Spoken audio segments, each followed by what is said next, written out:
있지만 두렵지 않습니다 라는 말씀의 제목으로 하나님 말씀 상고할 텐데요. 그분의 메시지를 듣고 담고 닮아가는 시간 되기를 소망합니다. 기상학자, 그러니까 기후를 관측하는 기상학자 에드워드 로렌츠는 이런 얘기를 했습니다. 브라질에서 나비가 날갯짓을 하면 텍사스에서 토네이도가 발생할 수 있다. 이거 뭐라고 말할까요? 네, 나비 효과. 너무 잘 아시네요. 나비 효과라고 말합니다. 이 나비의 날갯짓 비유를 통해서 아주 작은 변화가 먼 미래 내 인생에 엄청난 영향을 끼칠 수 있다라는 이야기를 한 거죠. 우리 삶도 나비 같은 작은 날갯짓 정도로 보이는 작은 선택들이 우리 인생의 방향과 역사를 바꿀 수 있습니다. 그래서 우리는 언제나 그 선택을 작게 볼 것이 아니라 크게 보고 선택을 바르게 해 나가야 되는데요. 꼭 옳은 선택을 해야 됩니다. 그런데 우리가 선택을 할 때 바른 선택을 해야 되는 건 알겠는데 하지 못할 때가 있습니다. 어떨 때일까요? 가끔은 선택의 기로에서 이게 바른지 저게 바른지, 바름의 기준이 뭐지, 옳음의 기준이 뭐지, 그 기준이 헷갈릴 때가 있습니다. 그리고 두 번째는 이게 바른다는 거 알긴 하겠는데 이것을 선택하는 게 두려운 거죠. 이것을 선택할 때 따라오는 그 많은 것들이 두렵다. 그래서 이것을 선택할 수 없다. 두 가지가 있겠죠. 오늘 본문에서 느헤미야도 이런 선택의 기로에 이제 3번이나 놓이게 되는데요. 느헤미야는 그 선택의 기로 앞에서 그 작은 선택들을 통해서 그 작은 날갯짓들을 통해서 그가 어떤 결과를 만들어내는지를 말씀을 통해 상고해 보려고 합니다. 먼저 6장 1에서 2절까지의 말씀 상고하기를 원합니다. 읽겠습니다. 산발락과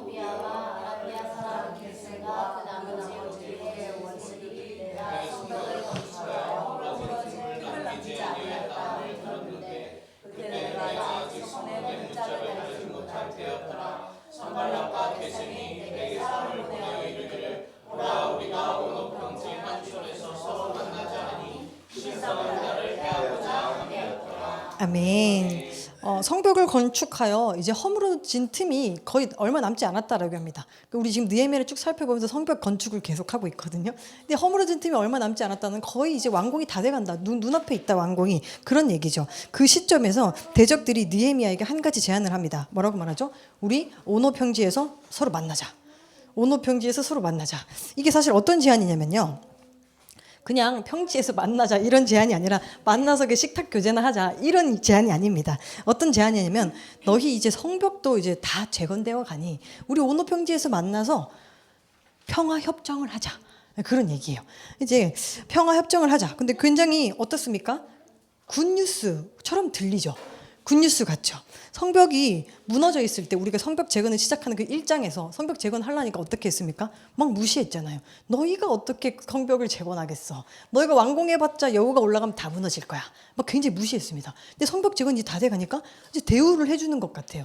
자, 나라 대 나라로 만나서 우리 평화협정을 하자라고 제안합니다.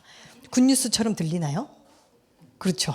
네. 그리고 심지어 느헤미야는 지금 정치 지도자잖아요. 총독이에요. 그렇기 때문에 외교를 해야 하는 사람입니다. 근데 그 사람에게 평화협정을 하자. 저쪽에서 먼저 손 내밀어 주면 너무 고맙죠. 이건 굿뉴스처럼 들립니다. 그리고 심지어 오노 평지에서 만나자라고 하는데 굉장히 합리적입니다. 평등합니다. 왜냐하면 느헤미야는 지금 예루살렘에 있고 그 산발랏은 사마리아에 있거든요. 근데 딱 중간에서 만나자라는 얘기예요. 32km, 예루살렘에서 한 32km 정도 떨어졌는데 사마리아에서도 한 그 정도예요. 딱 중앙에서 만나자. 내가 강대국이고 너희는 이제 겨우 나라의 모습을 갖추었으니 너희가 나한테 찾아와서 머리를 조아려 라고 하는 것이 아니라 너와 나와 나도 가고 너도 가고 중간에서 만나자 라고 합니다. 굉장히 평등한 제안 같습니다. 그런데 이 제안을 받은 느헤미야는 어떤 선택을 했을까요? 이제 드디어 나를 인정해주네. 네, 날 그렇게 무시하더니 성벽 좀 지어가니까 나 인정해주네. 완공 다 돼가니까 일 다 잘하고 있으니까 나 잠깐만 자리 비우고 저기 가서 내가 좀 큰 일을 좀 해야겠어. 난 정치인이니까 저기 가서 나라를 위해 큰 일 정치를 좀 해야겠어. 갔다 올게 라고 했을까요? 어떤 선택을 했는가? 만약에 그가 그렇게 저기 나 정치 큰일 하러 가겠어 라고 했다면 사실은 좀 큰일 나는 일일 수 있습니다. 왜냐하면 그 굿뉴스 같은 그 포장지에 담긴 껍데기에 담긴 실상은 달랐거든요. 그 성경이 뭐라고 기록하냐면 2절인데요. 같이 읽기를 원합니다. 읽겠습니다. 실상은 나를 해하고자 함이었더라. 아멘. 정말 평화로워 보였고 너무 좋아 보였는데 실상은 나를 해하고자 함이었더라 라고 기록합니다. 먼저는 평화협정이라는 그 포장지 안에는 뭐가 들어있었냐면 예루살렘 성벽에서 느헤미야를 빼내려는 의도가 있었습니다. 이제 느헤미야를 빼내서 이제 죽여야 되는데 느헤미야 성벽에는 지금 24시간 철벽 방어를 하고 있거든요. 그러니까 쟤를 어떻게든 빼내서 제거해야겠다라고 생각했어요. 그러니까 평화협정이라는 아름다운 이름으로 잠깐 나와 라고 한 거죠. 그리고 또 위치적으로 사실 되게 중앙이잖아요. 좋아요. 동등해요. 그냥 봤을 때 아무 문제가 없어요. 그런데 실상은 어떻냐면 느헤미야가 오노 평지로 이렇게 갈 때는 이제 경사가 쭉 있고 숨을 곳이 없는 약간 노출이 쉬운 곳이었습니다. 그런데 이제 사마리아가에서 이쪽으로 쭉 올 때는 숨을 곳이 많은 곳이에요. 병사를 매복하기 좋은 곳이었습니다. 계곡도 있고 숲도 있고. 그러니까 느헤미야가 여기 오면 얘는 노출이 잘 되고 여기는 막 숨어서 매복할 수 있다는 거죠. 반반 오자에서 반반 갔더니 매복해 있는 현상이 일어날 수 있다는 거예요. 좋아 보였는데 동등해 보였는데 실상은 그렇지가 않았습니다. 여러분 근데 우리도 신앙생활을 하다 보면요 이런 제안을 받곤 합니다. 평화협정의 제안, 오노 평지로의 초대를 받을 수 있습니다. 평화협정으로의 제안 문제 없어 보이죠. 굉장히 평화로워 보이죠. 평화로워 보일 뿐 아니라 느헤미야 입장에서는 나에게 커리어가 될 수 있습니다. 그런 우리들은 제안을 받을 수 있어요. 나에게 커리어가 될 수 있고 내 미래에 좋은 걸 더 펼쳐줄 것 같은 것만 같은 그런 제안들을 받을 수 있습니다. 예를 들어서 그런 거죠. 차별이 없어야 돼. 인권을 존중해야 돼. 포장지 너무 좋죠. 당연히 차별이 없어야지. 당연히 인권이 없어야 되지. 하지만 그 포장지 안에 실상은 무엇일까요? 만약에 그 포장지를 받아서 우리 먼 미래가 정말 차별 없을 것 같고 우리 아이들이 차별 없는 세상에서 살 것 같은데 그 선물 받았다가 그 제안 받았다가 어떻게 되겠습니까? 알맹이는 그렇지 않다라는 것입니다. 태평양 전쟁에 수많은 미국 장병에게 위로를 줬던 도쿄 로즈라는 사건을 아십니까? 도쿄 로즈 라디오 사건인데요. 그것이 뭐냐면 일본이랑 이제 미군이 이제 싸우고 있어요. 근데 도쿄에서 영어를 굉장히 잘하는 젊은 여성들을 뽑았습니다. 그래서 라디오 방송을 했어요. 근데 라디오 방송을 통해서 미국 군인들이 굉장히 위로를 많이 받았어요. 예를 들어서 어떤 내용이었냐면 당신들은 왜 무모한 전쟁에 참여해서 이렇게 고생을 많이 해요. 참 고생이 많습니다. 이런 내용이었어요. 이런 내용으로 방송을 하면서 미국 팝송 막 틀어준 거예요. 그러니까 이 사람들이 향수에 젖은 거예요. 빨리 고향으로 가고 싶은 거죠. 그러니까 포장지 너무 좋죠. 위로는 포장지. 내 마음을 만져주나. 막 군인들 보통 젊은 남성이잖아. 여성들이 나를 위로해줘요. 내가 나라에서 듣던 그 노래 막 틀어줘요. 마음이 막 동요가 됩니다. 그런데 실상은 껍데기는 위로했지만 실상은 뭐였죠? 너 왜 무모한 전쟁에 빨리 집에 돌아가. 어서 항복하고 돌아가. 이것이 담겨 있는 것이에요. 실제로 그 도쿄 로즈의 영향을 많이 받았다고 합니다. 미국 군인들이. 그러니까 만약에 그 라디오 방송이 들려올 때 어떤 미군이 방송을 딱 꺼버려요. 이거 들으면 안 돼. 라고 꺼버리면 어떻게 될까요? 쟤 왜 저래? 우리 다 위로받고 있는데 저 이상한 애, 저 배타적인 저 군인 이렇게 할 수 있잖아요. 그런데 알맹이를 안다면 그거를 꺼야지만 배타적에 보이지만 그걸 꺼야지만 살 수 있다라는 겁니다. 오노 평지로의 초대도 받을 수 있는데요. 이건 굉장히 합리적이어 보이죠. 중간지대. 나도 가고 너도 가고 중간에서. 너무 좋잖아요. 그렇지만 이런 세상의 제안들이 노골적이지가 않습니다. 여러분 혹시 스크루테이프의 편지라는 얇은 책 한번 읽어보셨나요? 그거 완전 필독서입니다. 꼭 읽으셔야 되는데 그 삼촌 사탄이 조카 사탄, 신입 사탄에게 사람들이 이렇게 유혹해 이 내용이거든요. 근데 거기 보면요 하나같이 노골적인 게 없습니다. 노골적으로 유혹하는 게 초보 사탄인 거예요. 굉장히 교묘하게. 예를 들어서 그런 거예요. 교회 가지 마. 이건 노골적이죠. 근데 이렇게 사탄이 하지 않는다. 이건 초보. 고수는 어떻게 합니까? 교회 가긴 가는데 가서 한 귀로 듣고 한 귀로 흘리고 와. 몸만 갔다 와. 이런 식이라는 거죠. 노골적이지 않습니다. 중간지대로 초대. 노골적이지 않습니다. 네가 나한테 와라고 하는 게 아니잖아요. 중간에서 만나자. 따뜻한 물한테 차가운 물이 되라고 하는 게 아니라 미지근한 물이 한번 되어봐 라고 말하는 것입니다.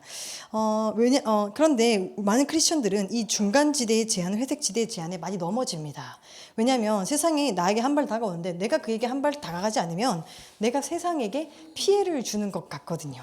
내 신앙으로 인해서 내 직장 공동체의 분위기가 망치게 하고 싶지 않고 내 주변 동료들에게 피해를 끼치고 싶지 않기 때문에 어쩌면 내가 하는 것이 내가 중간지대로 가주는 것이 선해 보이기 때문에 크리스천들은 많이 그런 선택을 하곤 합니다. 그런데 우리는 선의 기준을 바로 세워야 됩니다. 내가 중간지대로 가서 그들을 만나주는 것이 선이 아닙니다. 그게 선은 뭐죠? 내가 가고 너가 와서 중간지대에서 만나는 게 아니라 그 회색지대에서 만나는 것이 아니라 흑암에 있는 그들을 이렇게 데리고 오는 게 선인 것입니다. 그러니까 그런 맥락에서 예루살렘 성벽을 재건하고 있는 느헤미야를 지금 중간으로 빼온다. 그게 무슨 말이죠? 그를 통해 이루어갈 하나님마저도, 하나님 나라마저도 이제 붕괴시키겠다라는 의도가 담겨 있는 것입니다.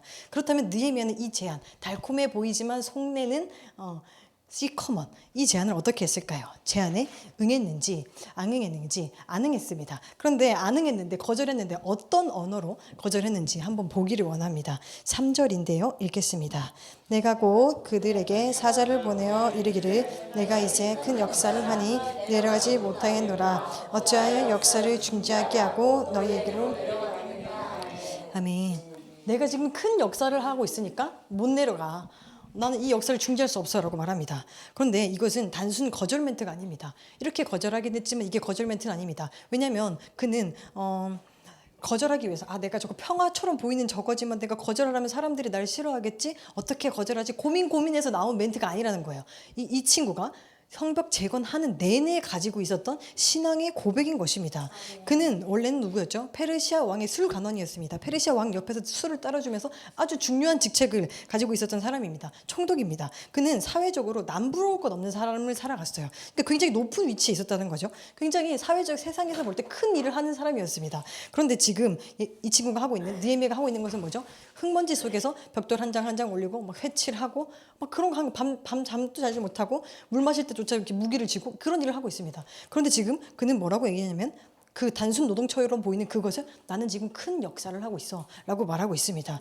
큰 역사를 이루고 있으니 갈 수 없어. 그가 정치 활동하던 게 큰 역사가 아니고 지금 이 땀 흘리고 있는 게 큰 역사라고 고백합니다. 보통 사람들 눈에는 평화협정 잘 딱 가가지고 사인 딱 하고 악수하고 사진 찍고 이게 큰 역사잖아요. 근데 느헤미야는 그거 하러 못 가. 나 지금 큰일 하고 있어. 나 지금 벽돌 쌓고 있어. 얘기하는 거 나 노동하고 있어 라고 말하는 것입니다. 그 고백은 무엇입니까? 내가 하고 있는 일이 무엇이든지 그것이 어떻게 보이든지 하나님께서 나에게 시키신 것이라면 그것이 가장 큰 일이고 그것이 가장 중요한 일이기 때문에 난 중단할 수 없어 라고 말하는 것입니다. 메시지 처치는 지난달에 하나님 은혜로 그 킴모아 50이라는 목요 예배를 드렸습니다. 그리고 다음 예배를 준비하고 있는데 지난 예배 때 섬겨주신 분들을 만나고 또 새롭게 섬겨주신 분들을 이렇게 막 계속 만나고 있어요. 근데 그들을 만나고 왔을 때 저희는 항상 마음이 되게 좋았습니다. 그들의 고백이 너무 따뜻한 고백들이 많았습니다. 그 중에 우리가 대화 나누는 중에 이런 고백이 정말 섬김의 경지가 아닐까라고 말한 것이 있습니다. 그것이 뭐였냐면 많은 분들이, 한두 분이 아니에요. 꽤 많은 분들이 뭐라고 말하냐면 목사님 저를 필요한데 마음껏 쓰십시오. 언제든지 가겠습니다. 청소하라면 청소하고 신발 정리하라면 신발 정리하고 아이들 보라면 아이들 보고 찬양팀 하라면 찬양팀 하겠습니다. 뭐든지 할 수 있습니다 라고 고백했습니다. 이것이 그들이 소심해서 원래 앞에 서는 거 불편해하는 사람들에서 저 뒤에서 청소할게요 라고 하는 게 아니에요. 저마다 각자 교회에서 리더로 막 찬양인도 반주 건반 싱어 다 하고 있는 친구들이에요. 그런데 목사님 근데 청소하라면 하고 제가 뭐 반주하라면 반주하겠습니다. 인도하라면 인도하겠습니다 라고 말하는 거예요. 그 모습을 보고 우리는 뭐라고 말했냐면 저게 섬김의 경지가 아닐까? 이런 생각을 했습니다. 그냥 시간 내서 와서 찬양을 한다는 게 아니라 시간 내서 와서 저기 밖에서 신발 정리하러라도 저 시간 내서 갈 수 있습니다 라고 고백하고 있습니다. 너무 멋있는 것 같습니다. 그들의 고백은 무엇입니까? 하나님 나라를 세워가는 것에 청소가 필요하다면 청소하러 목요 예배 가는 것 그 자체도 하나님 역사에 난 동참하는 거다. 그 신발 정리도 큰 역사다라고 고백하는 것입니다. 하나님 그 고백 얼마나 기뻐하셨을까요? 여러분 화려한 자리가 아니더라도 내 실력을 뽐내는 자리가 아니더라도 주목받는 자리가 아니더라도 나를 아무도 기억해주지 못하더라도 흙먼지가 날리더라도 뒤치다꺼리처럼 느껴지는 것을 할지라도 하나님이 필요하시다 하니 내 사명으로 받아들이고 그 자리에 있는 거, 그 자리로 가는 거, 이런 신앙인들이 우리 모두가 되었으면 좋겠습니다. 그것이 허드렛 일로 받아들이지 않고 큰 역사로 받아들일 때 세상의 그 애매모호한 해석지대로 와봐 평화협정을 하자 이런 것들은 눈에 들어오지가 않습니다. 난 지금 큰 역사를 하고 있으니 그들과 타협할 여유가 없습니다. 그래서 사명의 자리에 이탈하지 않고 사명에 집중하며 나아갈 때 이런 회색 지도로의 초청은 우리는 자연스럽게 거부할 수 있게 되는 것입니다. 여러분 그렇다면 우리에게 주어진 사명의 자리는 무엇입니까? 여러분이 어떤 사명의 자리를 감당하고 있습니까? 하나님의 부르심은 어디 있습니까? 그 사명의 자리를 사수함으로 나를 지켜내고 나를 통해 이루어 가실 하나님 나라도 지켜낼 수 있는 우리 모두가 되기를 주님의 이름으로 축복합니다. 아멘. 산발락과 도비아는 이런 유혹을 지금 이런 똑같은 유혹을 4번 받았습니다. 근데 이렇게 느헤미야는 똑같은 말로 4번 거절했습니다. 그러니까 이제 대적들이 작전을 바꿨습니다. 어떤 작전으로 바꿨는지 한번 말씀 볼 텐데요. 5절 7절 읽겠습니다. 산발랏이 5번째 그 정자의 손에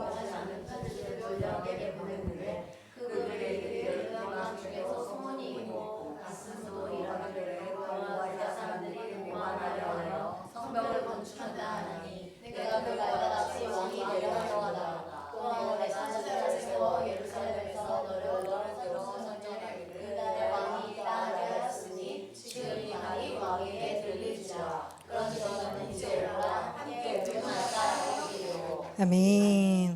이번에는 어떤 편지를 보냅니까? 봉하지 않는 편지를 보낸다고 합니다. 근데 우리 지금 시대에도 편지는 지금 잘 보내진 않지만 우리 초등학교 때 예를 들어 보냈다면 어떻게 할까요? 편지를 써서 예쁘게 접어서 그대로 우체통에 넣나요? 그렇지 않죠. 편지 봉투에 딱 넣어서 편지 봉투에 풀칠을 하고 나서 테이프를 딱 붙여서 딱 봉한 다음에 넣습니다. 누가 읽으면 안 되니까, 훼손되면 안 되니까. 그렇죠. 근데 지금도 그랬지만 그 당시는 더 했어요. 어땠냐면 편지를 잘 쓴 다음에 돌돌돌 말거나 이렇게 접습니다. 그 다음에 어떻게 하냐면 끈으로 이렇게 딱 묶습니다. 풀리지 않게. 그 다음에 어떻게 하냐면 밀랍을 뿌립니다. 그게 뭐냐면 예를 들어서 촛농을 녹이는 것 같은 거야. 그렇게 녹인 다음에 어떻게 하냐면 거기 수신자의 도장을 딱 찍습니다. 완전 밀봉이 됐죠. 원래 그렇게 가야 돼요. 근데 봉하지 않았다고 합니다. 의도적으로. 왜 그랬을까요? 누가 보라는 거죠.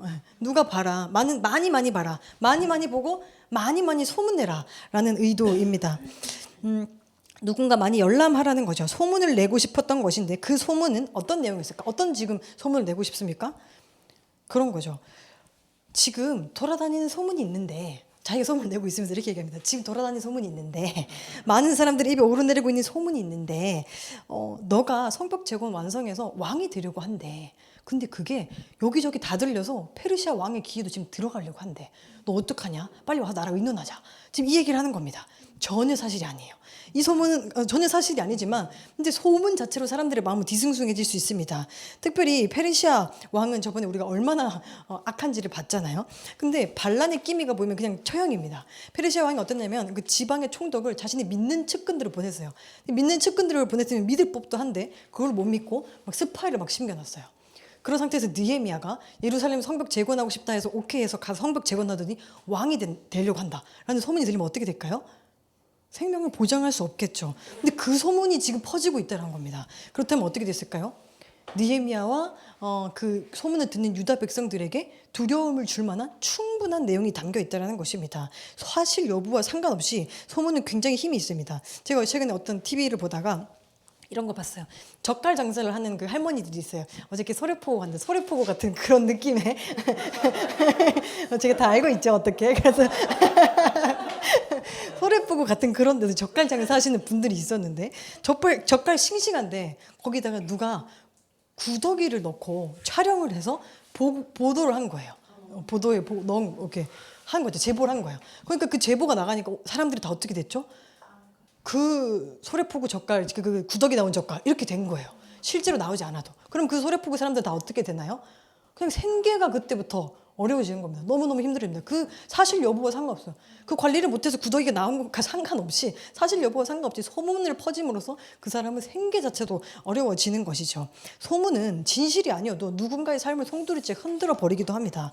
근데 요즘은 더하죠. 인터넷이 보편화되면서 모두의 손에 스마트폰이 들리면 있으면서 소문이 굉장히 난무한 시대가 됩니다. 그렇기 때문에 우리는 그 소문에 대해서 조심할 필요가 있습니다.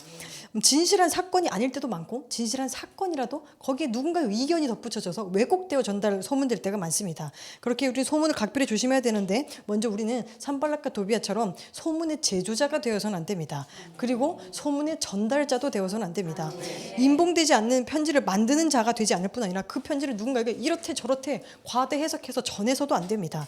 그들은 다 그렇게 말해. 이런 소문이 있어. 라고 남의 이름을 앞세우죠. 자신의 이름을 앞세워서 말할 수 없는 거라면 말하지 않아야 됩니다. 내 이름으로 그 말에서 내가 책임질 말이 아니라면 하지 않는 것이 지혜롭습니다. 제도자와 전달자 모두가 가해자가 되는 것입니다. 그렇다면 가해자가 되지도 않아야 되는데 그런데 우리는 피해자도 되지도 않아야 됩니다. 근데 가해자라면 내가 말 안 하면 그만이지만 피해자는 어떻게 하면 피해를 안 받을 수 있죠? 내 소문이 더 들리는데 내가 어떻게 하면 피해를 안 받을 수가 있을까요? 피해를 복고 상처를 받지 않으려면 어떻게 해야 될까? 굉장히 옛날에 본 글이라서 제가 출처는 찾지 못했는데 사람들은 많이들 상처를 받는다라는 표현을 많이 한다고 합니다. 상처를 받는다라는 거죠. 근데 예를 들어서 누군가가 여러분에게 공을 던졌어요. 저 공을 던져 누구야 받아 딱 던졌어요. 그 다음에 공이 공중에 있습니다. 그때부터 이거는 받는 거는 누가 결정하죠?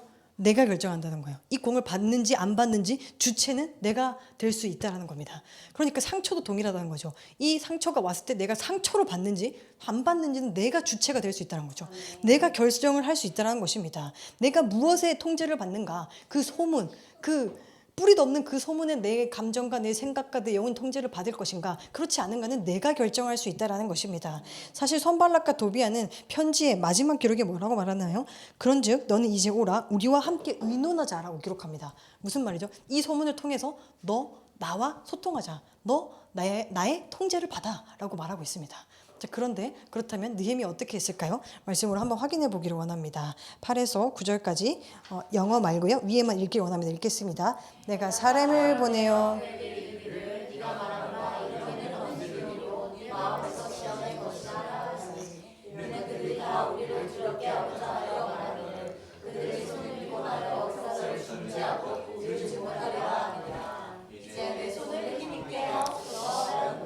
아멘. 그는 악성 루머가 퍼지고 있는 상황에서 세상의 어떤 권력자에게 통제받기를 거부하고 하나님께 통제받기를 결정합니다. 영어 성경에는 그가 정확하게 기도했다라고 번역하고 있습니다. 느헤미야는 하나님 이제 내 손에 힘 있게 하옵소서라고 말합니다. 그 상황을 하나님께 토스하고 이 상황에 하나님께서 통제해달라. 하나님의 힘으로 통제해달라. 그 통제 아래 들어가고 있습니다.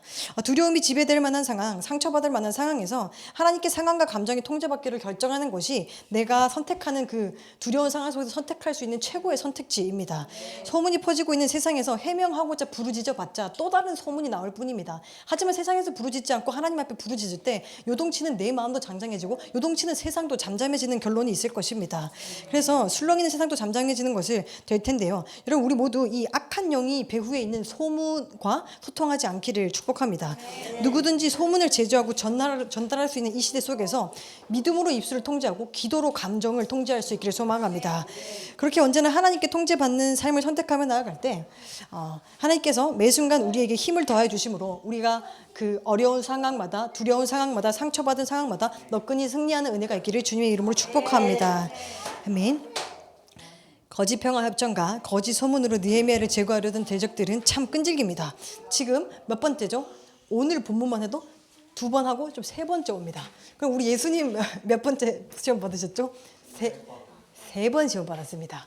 그런데 예수님 끄떡 없어 보이는 분한테도 3번은 시도해 본다는 거예요. 자, 그렇다면 우리는 몇 번 시도될까요? 느헤미야 한번 보십시오. 지금 1장부터 지금까지 얼마나 많은 시험이 있었습니까? 그런데 느헤미야는 그때마다 동일한 기준으로 동일한 방법으로 믿음으로 그들을 이겨내는데 그들이 일단 3번째는 어떤 방법으로 그를 제거하려고 다가오는지 한번 보겠습니다. 10절입니다. 읽겠습니다. 그 후에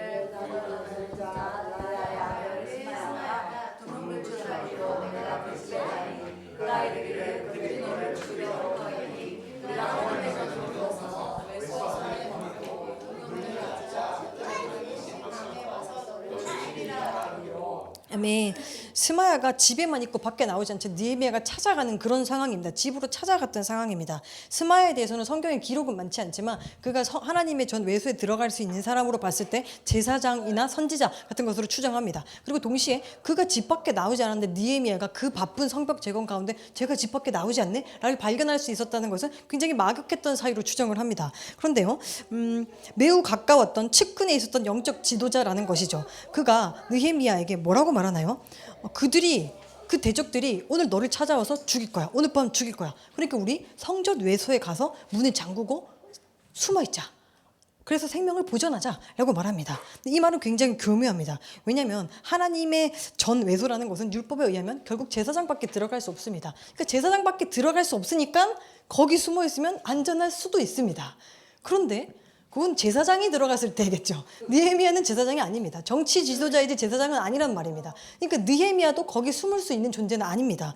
굉장히 아무도 찾아올 것 같지 않은데 나도 아무도라는 거죠. 그거를 인식하는 것이 중요한 것인데 제사장과 친분이 있다고 제사장이 문 열어준다고 내가 함부로 들어갈 수 있는 곳이 아닙니다. 그런데 스마야는 오늘 밤 너 반드시 죽이러 갈 테니 도망가자. 우리 같이 살아야 될 거 아니야. 내가 성문 열어줄게. 내가 성전문 열어줄게. 그곳에서 문 잠그고 몸피하고 있자. 성벽도 다 완성돼 가는데 네가 여기서 죽으면 성벽 완성 못해. 오늘 밤만 잠깐만 몸 좀 사리자. 다른 방법 없잖아. 이번만 오늘만 한 번만 잠깐만 단 몇 시간만 하나님 말씀 진짜 조금만 어기자. 하나님 이해해 주실 거야. 하나님 다 이해해 주실 거야. 이런 유혹이라는 것입니다. 여러분 그런데 안 됩니다. 하나님께서 이해를 부탁드려야 할 상황을 만들면 안 됩니다. 하나님도 다 이해해 주실 거야 라고 말한다는 것은 그 잘못됐다는 걸 내가 안다는 말이잖아요. 그러면 이해를 부탁드릴 게 아니라 하지 않도록 노력해야 되는 것입니다. 우리는 여러 가지 이유들로 잠깐만 신앙생활 뒤로 할게. 이번 한 번만 아주 조금만 말씀 어길게. 이 상황에서만 내가 예외를 좀 둘게. 이 기간에만 내가 조금 다른 데 집중할게. 하나님 다 이해해 주실 거야. 이렇게 말하곤 합니다. 근데 신앙생활에서 한 번만 잠깐만 이번만 이때만 이런 거 없습니다. 나비 효과에 대입해 본다면 그 한 번의 잘못된 날갯짓이 우리 인생의 토네이도를 일으킬 수 있다는 것입니다. 느헤미야가 하나님 저 오늘 대적이 죽으러 온대요. 하나님 딱 한 번만 이번 밤만 제가 율법 어기고 성수에 피해 있을게요. 하나님 근데 내일 아침 되면 제가 더 열심히 하나님 일 할게요. 될까요? 안 됩니다. 그럼 느헤미야도 죽고 느헤미야가 재건하고 있던 예루살렘 성벽도 무너지고 거기 유다 백성도 결국 다 죽게 되는 것입니다. 그렇기에 느헤미야는 목숨이 위험한 상황에서조차 하나님께 이해를 부탁드리는 것이 아니라 다른 선택을 하는데요. 어떤 선택을 하는지 11절 말씀 보기를 원합니다. 읽겠습니다. 내가 이르기를 나 같은 자가 어찌 도망하여 나 같은 몸이면 누가 외소에 들어가서 생명을 보존하겠느냐. 나는 들어가지 않겠노라 하고. 아멘. 이 말은 무슨 말이냐면 나 같은 자가 나 하나님의 백성이야. 나 하나님의 자녀야. 어떻게 목숨을 보존하려고 내가 율법을 어기겠어. 나 그렇게 하지 않을 거야. 라고 말하는 것입니다. 여러분 느헤미야가 자신의 목숨이 귀하지 않아서 그렇게 말한 것이 아닙니다. 누구보다 두려웠을 것입니다. 하지만 그의 선택의 기준을 타협하지 않았던 것입니다. 그는 마음이 어려울 때도 하나님 말씀을 기준으로, 상황이 조여올 때도 하나님 말씀을 기준으로, 소문이 들어올 때도 하나님 말씀을 기준으로, 생명의 위협이 느낄 때도 예외 없이 하나님 말씀을 기준으로 선택했던 것입니다. 이렇게 믿음을 선택한 느헤미야를 하나님은 그러면 죽도록 내버려 뒀을까요? 오늘 밤 주기로 반드시 온다는데 그럼 죽도록 내버려 두셨을까요? 그렇지 않을 것입니다. 반드시 영적 통찰력을 주시고 살 길을 보여주십니다. 말씀으로 확인하겠습니다. 12절 13절 읽겠습니다. 깨달은즉 그는 하나님께서 보내신 바가 아니라 도비야와 산발락께 뇌물을 받고 내게 이런 예언을 함이라. 그들이 뇌물을 줄 까닭은 나를 두렵게 하고 이렇게 함으로 범죄하게 하고 악한 말을 지어. 아멘. 그가 믿음의 선택을 딱 하자 하나님께서 깨달음을 주십니다. 깨달음이 있어서 믿음의 선택을 한 게 아니라 저거 함정이구나. 이거 깨달아서 한 게 아니라 믿음의 선택. 그래도 나는 하나님 말씀 지킬 거야. 딱 선택했을 때 하나님이 깨달음을 주시는데 저거 나 죽이려는 함정이었구나. 내 측근 내 영적 지도자까지 매수해서 나를 이렇게 흔들고 있구나를 깨달은 것입니다. 만약에 느헤미야가 그날 밤 목숨을 건지려고 그 성전 외소에 들어갔다면 그 사건은 지금 어떤 말이냐면 이슈가 돼서 저 범죄한 느헤미야는 우리의 지도자가 될 수 없어. 성벽 밖으로 끌어내. 이렇게 되는 겁니다. 성벽 밖으로 끌어내면 어떻게 되죠? 결국에는 성벽 재건도 안 되고 유다 백성도 다 사실 재건될 수 없다라는 것입니다. 하나님 나라가 세워질 수 없는 것입니다. 그러니까 살려고 외소에 들어가는 그 도피가 결국은 살 길이 아니라 죽음의 길이었다는 것이지요. 믿음을 선택하는 것이 언제나 살 길입니다. 이렇게 믿음의 선택들이 하나님 나라의 선한 날갯짓이 되어서 엄청난 일을 만들어냈는데요. 느헤미야의 이 작은 날갯짓이 어떤 걸 만들어냈는가 한번 말씀으로 확인하기 원합니다. 15에서 16절 읽겠습니다. 성벽 역사가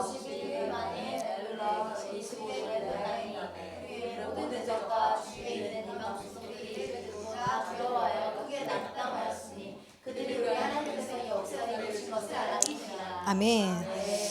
여러분 우리가 지금 쭉 느헤미야 말씀을 묵상하고 있는데 정말 쭉 제대로 잘 깊이 따라오셨다면 이 말씀에서 사실 전율을 느껴야 됩니다.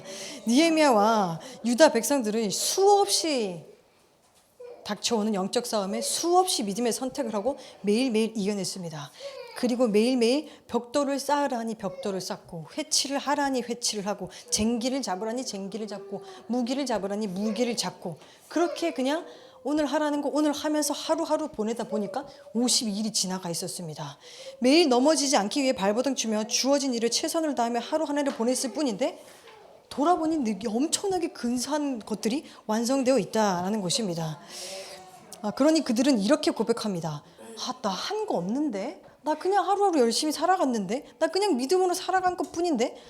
어떻게 내 눈앞에 이렇게 멋진 성벽이 완성돼 있지? 하나님이 하셨구나. 이렇게 고백되는 것입니다. 근데 이 고백을 믿는 자들만 하는 것이 아닙니다. 이제 본문에 누가 하고 있나요? 대적들이 그런 고백을 하고 있습니다.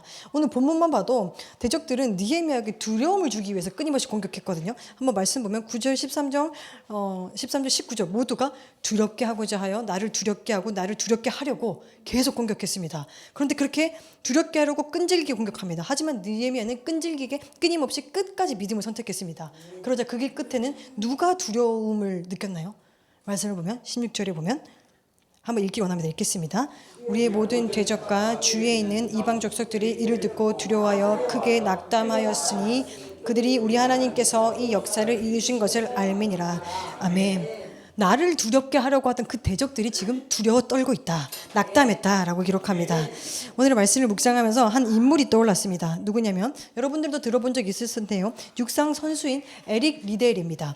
그는 올림픽 경기에 나가고자 하는 목표가 있었습니다. 그리고 너무나도 감사하게도 어느 해에 100m 경주 올림픽 선수로 뽑혔습니다. 너무 기뻤는데 가만히 보니 경기 날짜가 주일인 것입니다. 그래서 그가 고민에 빠졌어요. 잠깐 기도하는 시간을 가졌다고 합니다. 기도하더니 딱 뭔가 결심한 표정으로 딱 일어나더니 저는 주일에 달릴 수 없습니다 라고 얘기했다고 합니다. 그러자 그런 표현을 하자 어떻게 됐을까요? 수많은 언론에서 그 나라 모든 백성들이 손가락질한 거죠. 비난이 쏟아진 거예요. 너 지금 나라 망신을 주려고 하는지 뭐 어떻게 하려고 그런 선택을 하냐. 주일에 뛰어라. 엄청난 비난이 쏟아졌습니다. 그런데 그는 그런 비난 속에서도 주일에는 뛰지 않겠습니다라는 그 기준을 포기하지 않았습니다. 그리고 동시에 자신의 꿈도 포기하지 않았습니다. 그는 그런 마음으로 이제 게시판을 딱 봤어요. 근데 100m 달리기는 주일이었지만 400m 달리기는 주일이 아닌 거예요. 그래서 감독에게 얘기한 거죠. 400m 나가겠습니다. 근데 100m 선수에게 400m 별로 안 시키거든요. 굉장히 이례적으로 오케이 해줬답니다. 그래서 나갔어요. 근데 예선 나가고 계속 올라가도 준결승에 올라갔습니다. 준결승도 통과됐습니다. 이제 결승에 나가게 됐습니다. 근데 이때까지도 계속 비난이 온 거예요. 웬만하면 이제 중계수 좀 나가면 이 정도 실력 되구나 기대를 걸어볼 만도 한데 결승전을 달리고 있는데도 결승 그 대회를 달리고 있는데도 자세가 어떻다니 쟤는 뭐 한번 나와보고 싶었다니 막 비난을 막 쏟아졌다고 합니다. 그랬는데 400m 마지막 50m를 남겨놓고 있는 힘을 다해서 속력을 최대한 끌어올려서 달렸습니다. 그리고 금메달을 땄습니다. 근데 금메달을 땄을 뿐 아니라 세계 신기록을 기록한 거예요. 그러니까 그때부터 모든 사람이 에릭 리든을 비난하더니 이제는 최고의 선수라고 칭찬하기 시작했습니다. 에릭의 전기 작가 중 한 사람은 어떤 표현을 했냐면 에릭은 그가 출전하면 이길 수 있었던 100m 경주에서 금메달을 딸 수 있었던 기회를 놓친 것으로 인해서 수백만 명의 사람들에게 비난에 사로잡혔다. 왜냐하면 그리스도인으로서 믿음의 원칙 때문에 달리지 않았기 때문이다. 그러나 에릭이 400m 경주에서 금메달을 획득했을 때 그 나라는 그의 발 아래 무릎을 꿇었다. 이렇게 기록했습니다. 여러분, 에릭이 주일에 달렸더라도 아무도 비난하지 않았겠죠. 아니 안 달렸기 때문에 오히려 비난을 받았던 거죠. 에릭도 하나님 저 때문에 이렇게 나라가 욕먹을 수는 없지 않습니까? 이게 하나님의 혹시 영광이 안 될 수도 있으니까 저 그냥 이번 한 번만 주일에 달릴게요. 한 번만 이해해 주세요 라고 했을 수도 있을 겁니다. 하지만 그는 선수로서의 에릭과 하나님의 자녀로서의 에릭의 부딪힘이 있자 무엇을 선택했습니까? 하나님의 자녀로서 명예 지키는 것을 선택했습니다. 그 선택 이후 그는 끊이지 않는 비난 속에 달려갔지만 결국 그 비난이 칭찬으로 바뀌게 되었습니다. 느헤미야에게 두려움을 준 자들이 결국 하나님의 일하심 앞에 스스로 두려움을 느낀 것과 동일한 맥락입니다. 서두에서 바른 선택의 기준을 몰라서 선택하지 못하는 사람과 바른 선택을 알지만 두려워서 선택하지 못하는 사람들이 있다고 했는데요. 그럼 정리 한번 해보겠습니다. 바른 선택의 기준은 언제나 말씀입니다.